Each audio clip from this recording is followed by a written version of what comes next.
Guys, Martin here bringing another Dragon Ball Z Dokkan battle video, and so today I wanted to talk about this very interesting thing that has appeared in the celebration info for the Androids celebration over here on Global.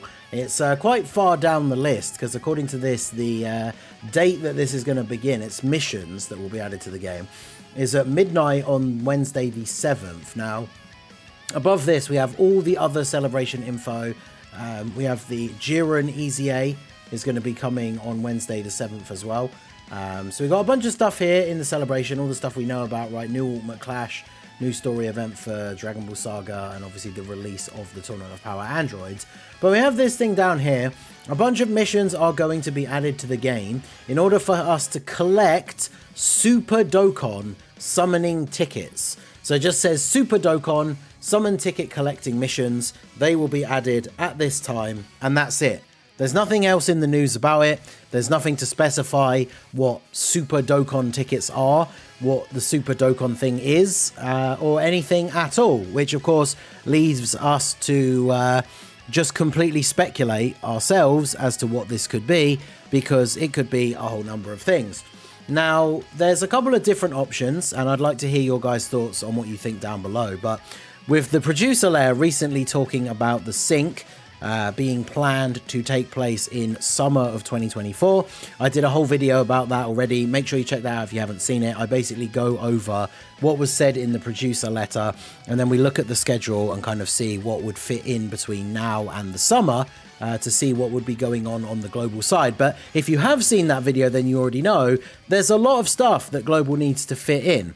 Now, when the sync was even first announced and first became a topic that people started talking about, one of the things that we discussed was another game, another gacha game, anime gacha game managed by Bandai Namco, which was One Piece Treasure Cruise, which after many, many years decided to sync their JP and global versions, which was kind of something that always gave that glimmer of hope to those of us that have wanted global and JP to sync, because a lot of people would use the argument that, like, you know, if they haven't done it yet, they're never going to do it, especially when it was like 4, 5, 6 years in.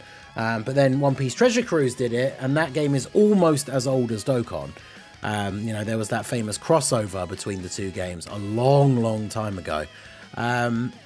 And what they did, and as we've discussed on the channel before, they decided to just drop, they were going to sync the games at a certain point, and they just decided to drop a single banner that had every single unit that was missing on Global, so that then after that the games were just caught up because Global had everything that was missing, and all of it came on one banner. Now, a lot of people are not liking the idea of that being a thing for Dokkan for Global, because obviously there's a lot of things, like even if we look at as of right now, we have a couple of Dokkan Fest exclusives. Obviously the anniversary is going on JP. There's quite a few things that are missing, but there's a few things that people would want to summon on, and a few things that some people wouldn't. So it's one of those things where, let's say you want Super Saiyan 3 Dragon Fist Goku, and then you summon on the banner, you get a bunch of like guaranteed featured animations, and you get STR Gohan and Piccolo, for example, who, you know, we're not going to discuss who's good and who's not and all that, but they might be a unit that you would not have summoned for, that you don't particularly want, and then you summoned on that banner just to get Goku, and you end up getting featured units that you don't really want, which obviously can happen on every banner, but at least you're targeting after the specific Dokkan Fest exclusives that you want when you summon on their banners. The other interesting thing, of course, is the way Global does their banners, is if we include every unit that we're missing so far, that would obviously even include the Ribrienne, who we assume is going to be coming with part 2 of this celebration, but she is a yellow coin LR. So would they put yellow coin LRs, Dokkan Fest exclusives, Carnival LRs, even if we end up having any missing? I know currently we have all the Carnival LRs that are available on JP, but that'd be very weird to mix the format of the banner between different coloured coin like units. So there's a couple of different things that we could potentially see. Now, one thing that I think is worth bearing in mind is that the missions to start collecting tickets are going to be from the 7th, but we don't yet have the tickets in the files. So they haven't been added in like a data download or anything. There is maintenance coming up next week, which is right before this, right? So basically after the maintenance, all of this stuff will be in the game. Now, once those tickets are actually added into the game, we will then get to see, based on the data or like attached to those tickets, they will have one very, very important piece of information, which is when they are valid until.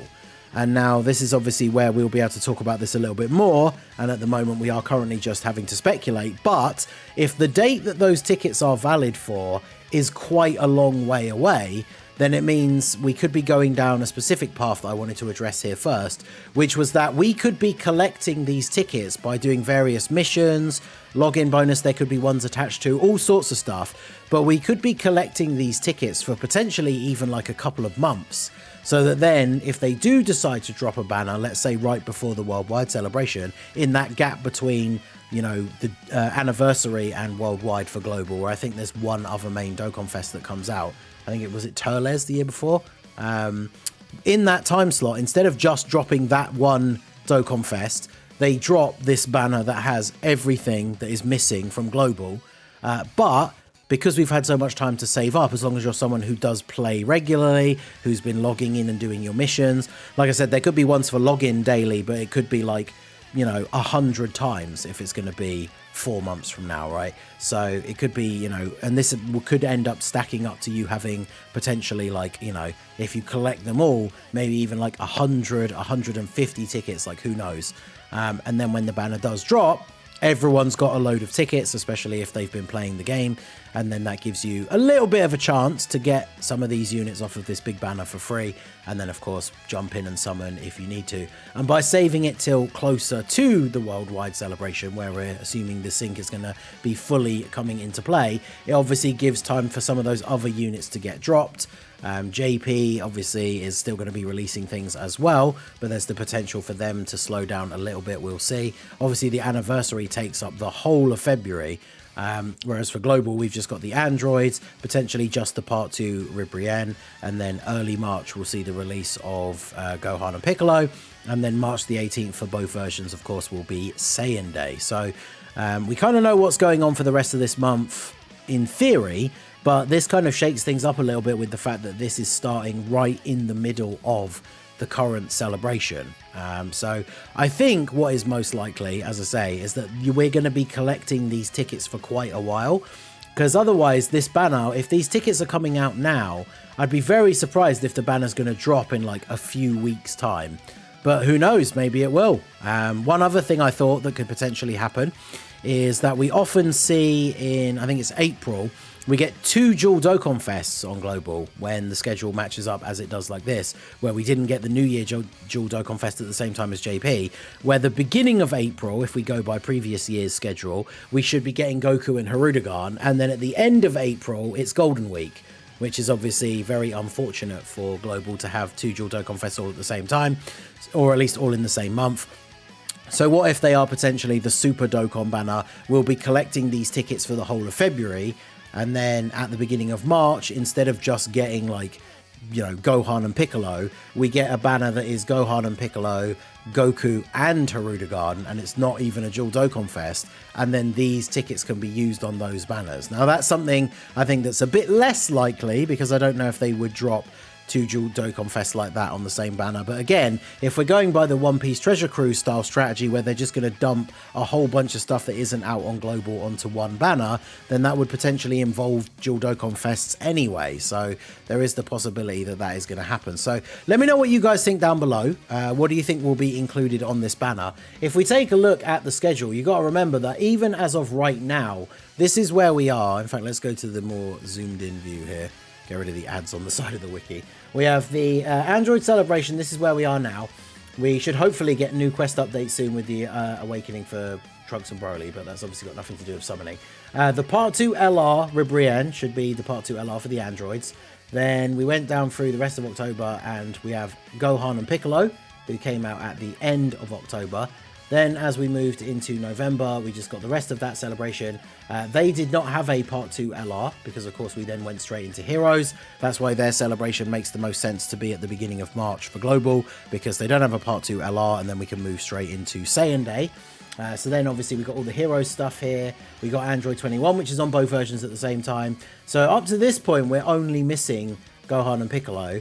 But then of course we get to December. The final awakening for Trunks and Broly was here. I'm really excited for this for Global. But we got to December. We got the LR Super Saiyans. They're obviously out on both versions at the same time. And then we got the Dual Dokkan Fest for Goku and Hirudegarn. So basically, by the time we get all the way up to the end of the 2023 schedule, it's only 3 Dokkan Fest exclusives that we're missing. And that takes us all the way up to the end of the year. And then obviously for JP, when we went into January, I think that hasn't been updated for the JP side here, but there was no new Dual Dokkan Fest before the release of the anniversary stuff, was there? There's going to be something I'm missing, but I feel like it was the Hirudegarn and Goku celebration. Then we got all the stuff with like the 50% support units awakening. And then, of course, the countdown to the animation and everything was all about the hype for who is going to be coming for the anniversary, the few easy A's and stuff like that we got. So, obviously, the anniversary units are going to be included. But up until where we are now via the JP schedule, ignoring the anniversary, we're only missing 3 Dokkan Fest exclusives. Now, of course, you know, we're going to get the anniversary out of the way. JP does get, if we go over to March here on the schedule, much like Global, JP is going to get a Dokkan Fest at the beginning of March, which will be the first one to come out after the anniversary. Then we both get Saiyan Day, and then we move into April. And obviously at the beginning of April, both versions usually get a Dokkan Fest as well. So this leaves Global then now 4 Dokkan Fest exclusives. Although I guess March will have got the Goku and Piccolo. So we'll still be 3 behind at this point, because we'll have both got the Saiyan Day one. So we seem to be always a little bit behind. So regardless of when it's going to be, I feel very much like this super banner, like Super Dokkan, is going to be some kind of big banner with a bunch of units put together. Now, maybe they just keep the big celebrations that we really want to see, like the Saiyan Day, we get the Dual Dokkan Fest, maybe we get Goku and Hirudegarn at a different time, and then they just put like the filler Dokkan Fests on to this like Super Dokkan banner. But considering there's not that many of those at the moment, we'd have to wait and see who the first Dokkan Fest after the anniversary is. Maybe at the beginning of April, we get a banner that drops that is like Gohan. Well, we should have Gohan and Piccolo at the beginning of March. So it'll be later in the year, I suppose. But we could get for even the beginning of April, I guess the unit will be out then on JP. Before Saiyan Day, we could potentially... before we get into all the Golden Week stuff, because this was last year where Global did get the New Year's Dual Dokkan Fest the year before the Gohan and Piccolo, so we would have gotten something different at the beginning of April. We could get like the Dual Dokkan Fest for Goku and Hirudegarn, and they just put some of these other units on the banner, like the first Dokkan Fest that comes out after the anniversary. There's a whole lot of different options they could do. But regardless of what they decide to do, I feel like this Super Dokkan thing has got to have something to do with the sync. It seems strange that they've made that announcement with a producer letter, and then the very next like big celebration, we have this strange thing that we've never seen before. Super Dokkan will be collecting tickets. We don't know what for specifically. So who knows? Maybe it'll be for something completely random. It'll be some weird like new weekend summon type thing where you just get free tickets to summon a bunch of random old units that no one cares about, and it's actually nothing that hype at all. Who knows? We'll have to wait and find out. So let me know what you guys think down below in the comment section. What do you think the Super Dokkan summon thing is going to be? When do you think it will be? What do you think it will include? Let me know all your thoughts down below in the comment section. So that is going to be it for the video, guys. This has been the Masked Ningen. Smash that like button, subscribe to the channel if you are new. Check out the links down below for the Discord and the merch store, and I will see you all again soon. Have a good one.